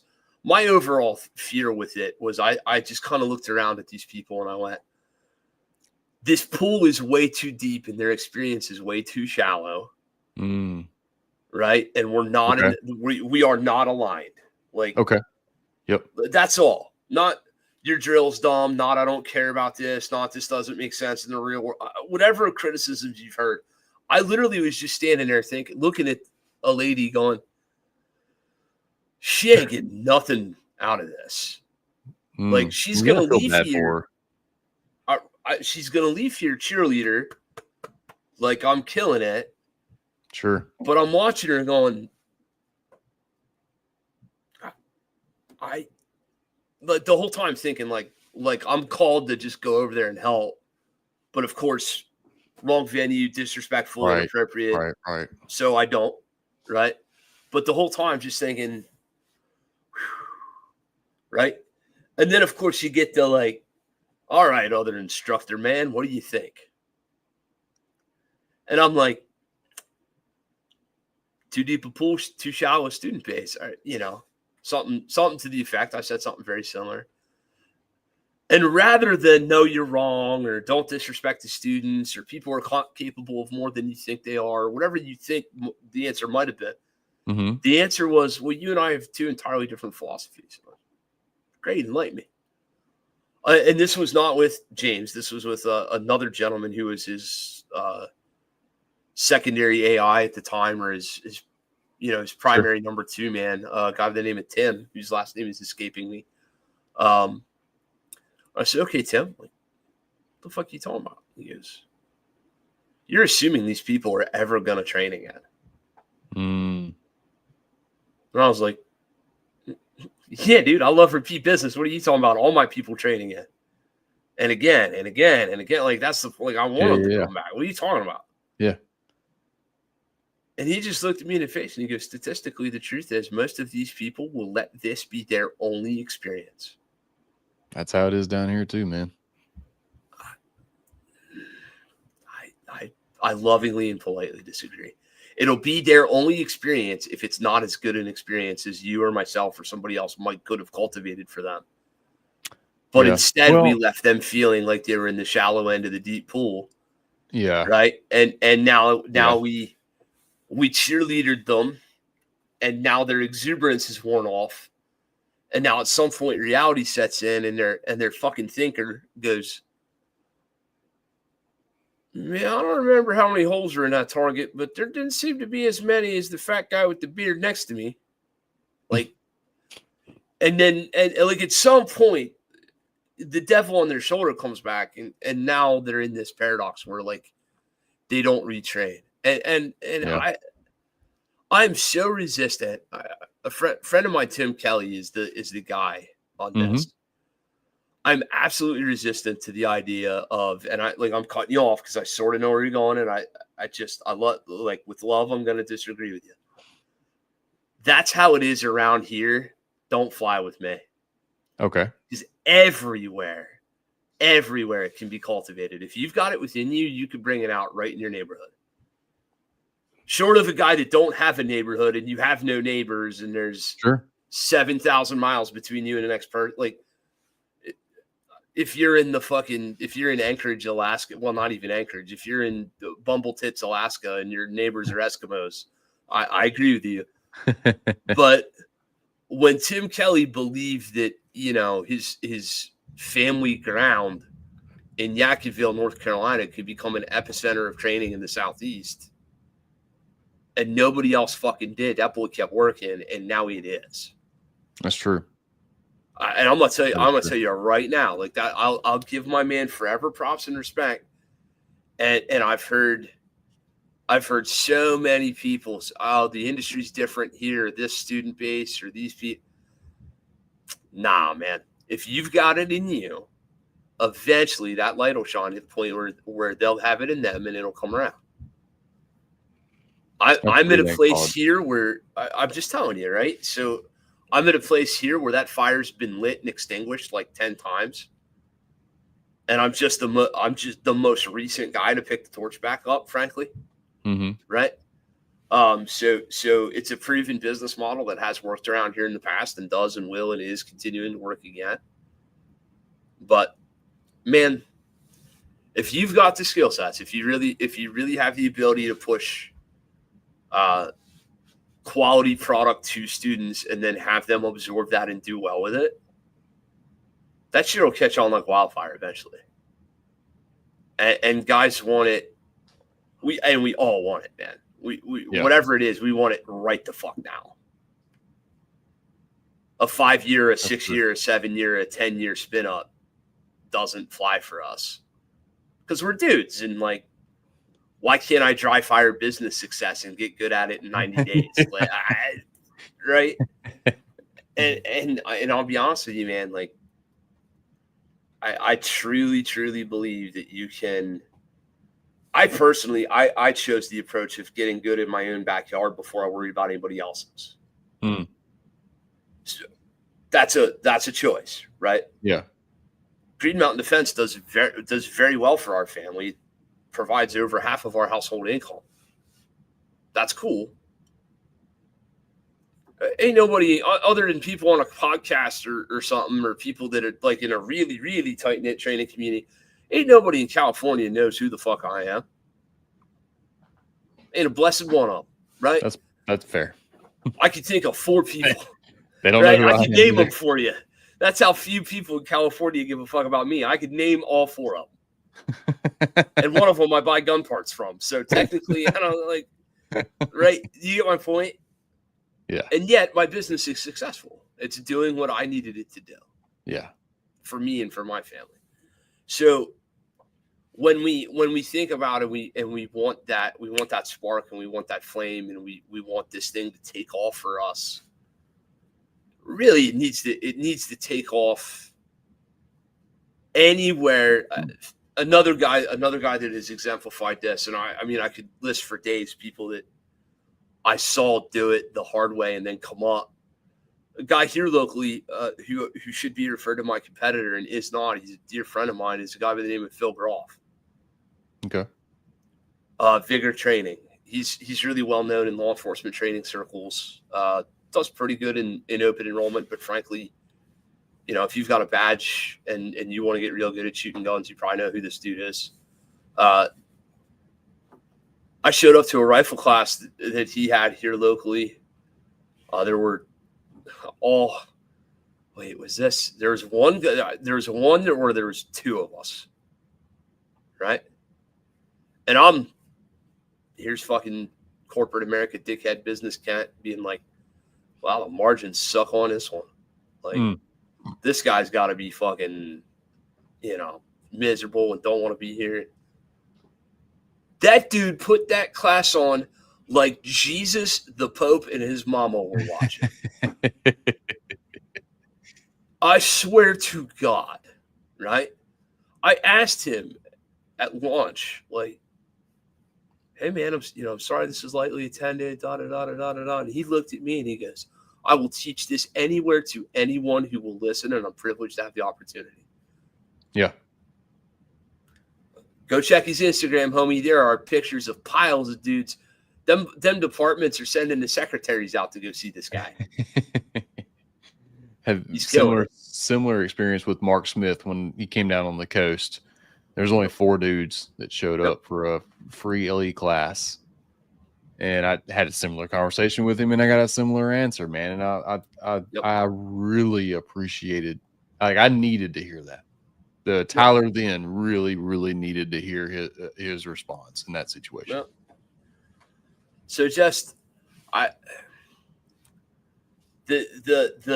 whole, man, if I that round heater shit, if I could if I could hit every dude in the business and go, man, stop it with that. Yeah, we're all better than that. You're right. Now, so as I'm critically thinking about this, it's that way for enhanced carry permits. Okay, and it's a very optional thing here. But as far as people that take non-permit classes, you're right. It's hardly ever their only class, and they usually want more of it. So that gives me some good business ideas. That was good. Now all we got to do is convert the person who's there, because they have to be, to somebody who, or because there's a perception that they need to be, or it benefits them. Sure. And we have to convert them to the person who genuinely knows shit, enjoyed their experience, and valued it to the point where they want to come back. Right. This is Tim Kelly's successful business model. The North Carolina permit class that ain't nobody wants to teach, and it's boring, and it's stupid, and it's oh, this is a dumb class. I hate teaching this class. Don't you say that around him. He'll rip his fucking logo off your shirt. Don't you dare say that shit. Fuck you. This is what we're here for. Yeah. Ain't this what we signed up for? Right? I mean, that's absolutely where I started, and I still do it. We all did, homie. What the fuck? Mm-hmm. Can you imagine if there was a Kent Howard defensive pistol metrics class brought to you by the guy who'd never done any other classes in his whole fucking life? Could get interesting, right? We all started in a place of starting with newer shooters. Yeah, dude, I still do this. Last fucking night, I did. Every month at my gun club, I'm doing the freaking gun club new member orientation. Mm-hmm. It's 20 or 40 people who all think they don't need to be there because they know it all already, right? And wait. Y'all have 20 to 40 people sign up every month? Yeah, for gun club membership. Yep. That's probably 4 or 5 times the amount we have here. Sure. Demographics are a thing. Like there's no discounting. Like, hey, a larger market base is larger market base. But on percentages, you can always find a successful margin. You can always find a place to live. In terms of like making a decent revenue for yourself, you just got to find that. But my point being, I taught my ass off last night. Yeah. Now, if you're sitting next to me, if you're on the gun club board with me, and you're like the membership guy, and you've heard my stupid fucking speaking of snakes. Guns are always loaded, right? Oh, right. Cool. Anybody up in here a herpetologist? And they all look at me and I go, snake scientist. Anybody snake scientist? No. They go, what the fuck are you talking about? I'm like, cool. I'm going to throw a ball of brown slithery bastards over in that corner, and you're going to tell me which one's poisonous from across the room, okay? Well, none of them are poisonous. Oh, good, because you're a fucking herpetologist. It's venom, not poison. Right. Tell me how that ball of snakes. Tell me how that ball of snakes is any different than 4 Glocks on a table from across the room. Yeah. Which one's got ammo in it? Fuck, I don't know.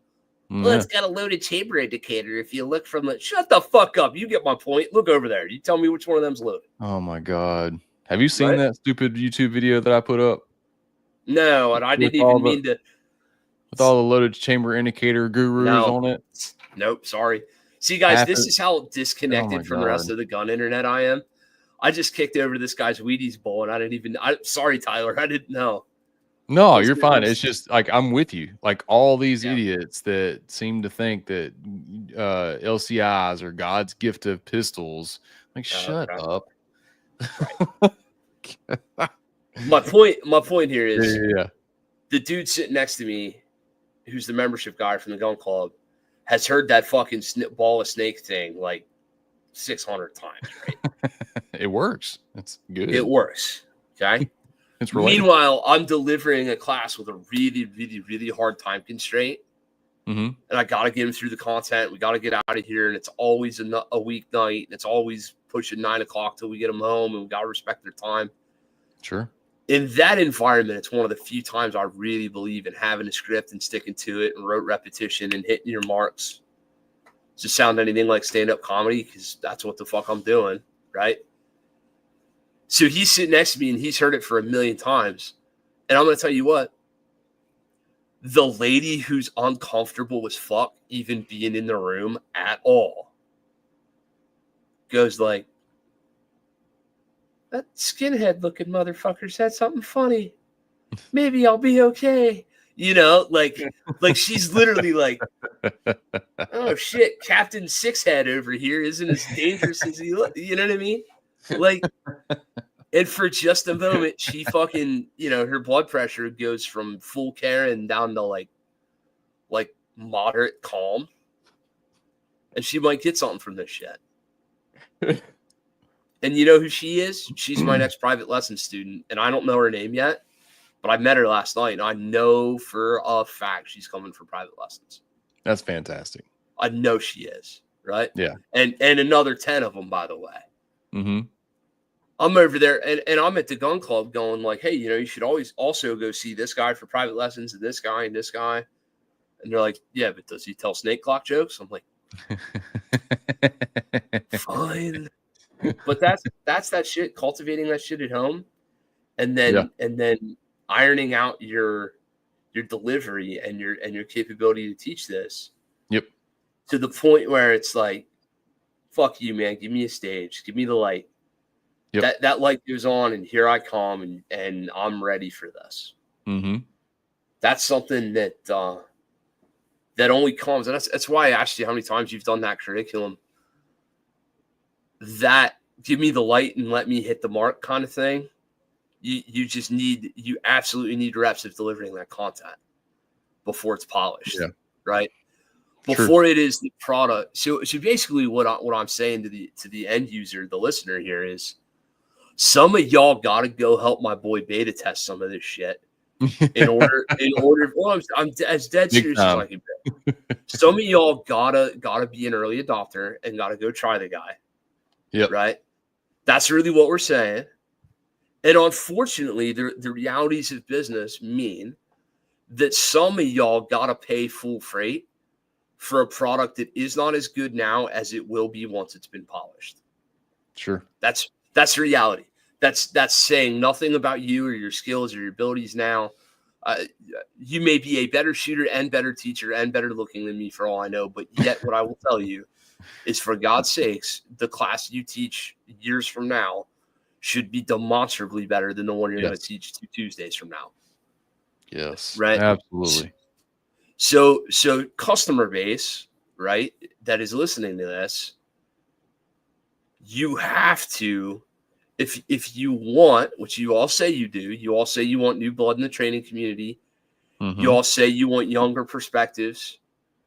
Y'all say you want to know who the next guys coming up are. Y'all say all that, and y'all do say that.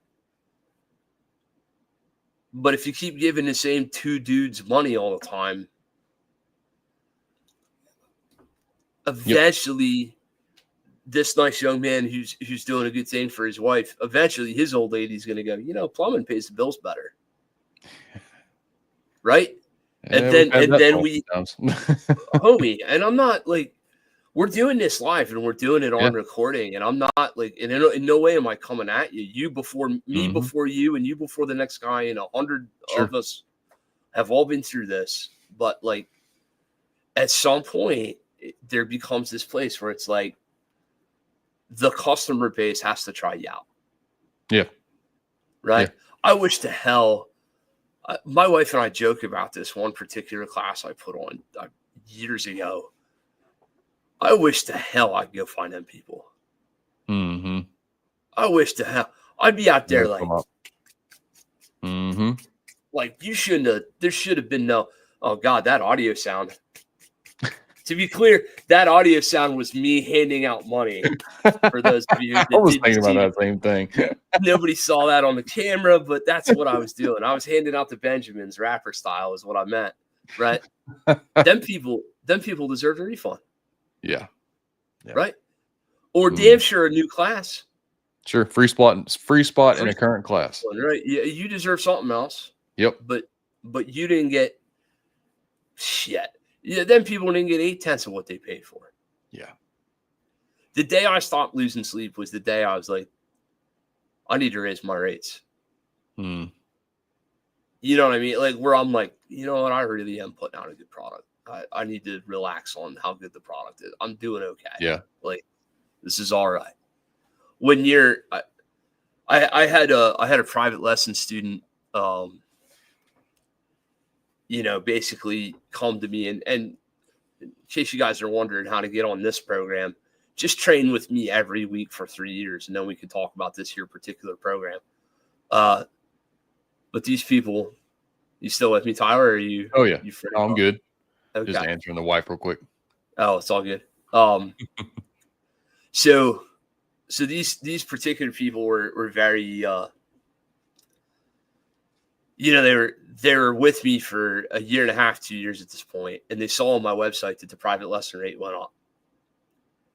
And she goes in her checkbook, and she goes, "Oh, so what's the new rate?" Right? Just as like asking what the milk costs or whatever. I looked at her. I said, "Honey, yours didn't go up. That's the public cost on the site. Like, you guys have put so much time, effort, energy, and frankly, money into this. Yours ain't changed. Like, I'm not all right with that." And she goes, "Oh, okay."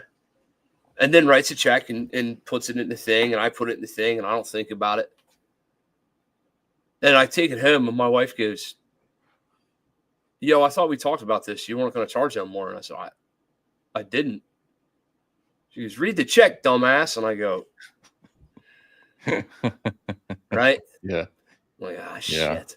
So then, the next time I see him, I'm like, "Guys," and he goes, husband speaks up. He goes, "Sort of discussion's over, pal. You're worth every penny." And they have changed nothing. They're still on the same track. They're still doing the same thing, right? They're still working the same program. They're still dry firing. They're still learning. Yep. I've literally done a lesson every week for these people for over 3 years straight. That's awesome, y'all. And they're going to hear this too.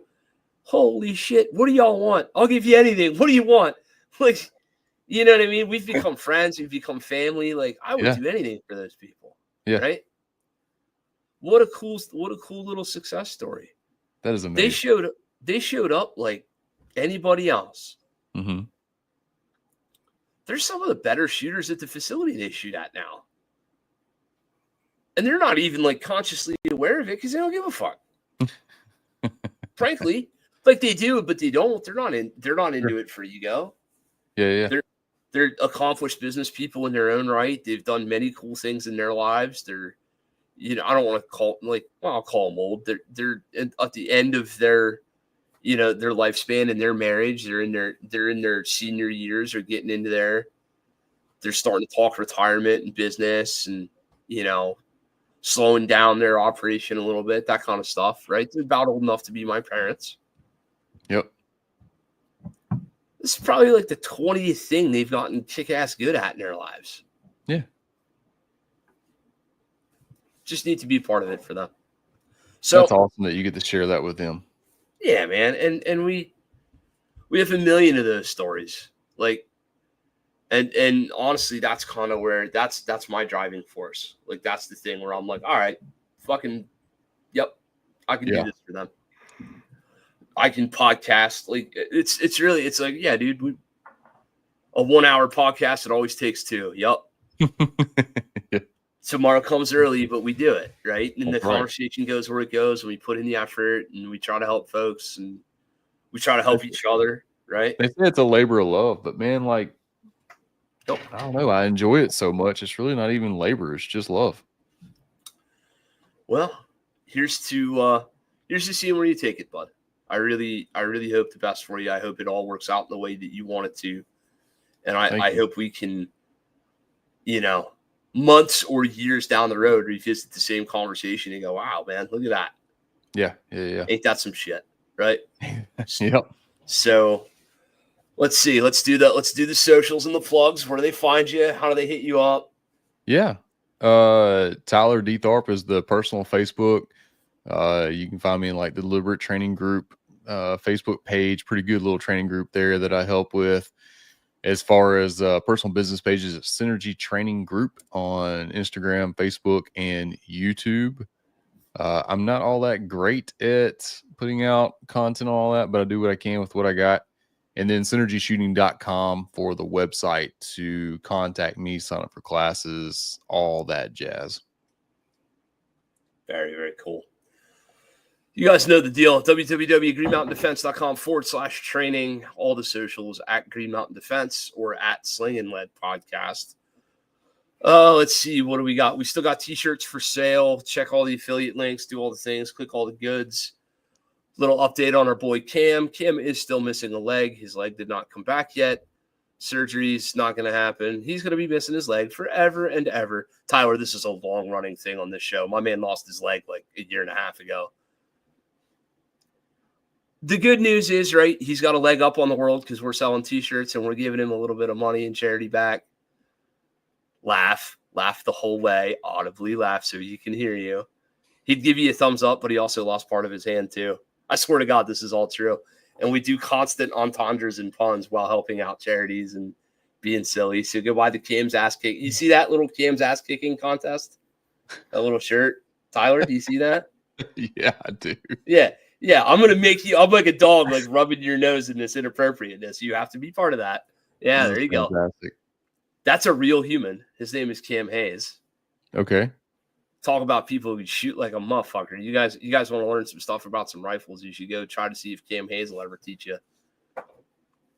He's now officially the guy from Shooter. You ever see the movie Shooter? Yeah. Mm-hmm. The old dude in the wheelchair, like I buried the bodies behind Terralingua. That guy. Yeah, that was a good movie. Yeah. So go check out those t-shirts, buy that, support Cam. And listen, dudes, you gotta give somebody a try. Like get out there and put your money where your mouth is. Give somebody a try. Make it good. Train. And don't forget to take care of the stuff in life that matters, like the wives and the kids and the bills and the mortgages and all of that shit. That's what TJ's doing tonight. That's why he can't be here. Turns out he's got real life shit to do. So do not just put aside your real life responsibilities all the time for the sake of getting better. But that's all we have for you tonight. Till we see each other again, get out and shoot. And we appreciate everybody. Good night.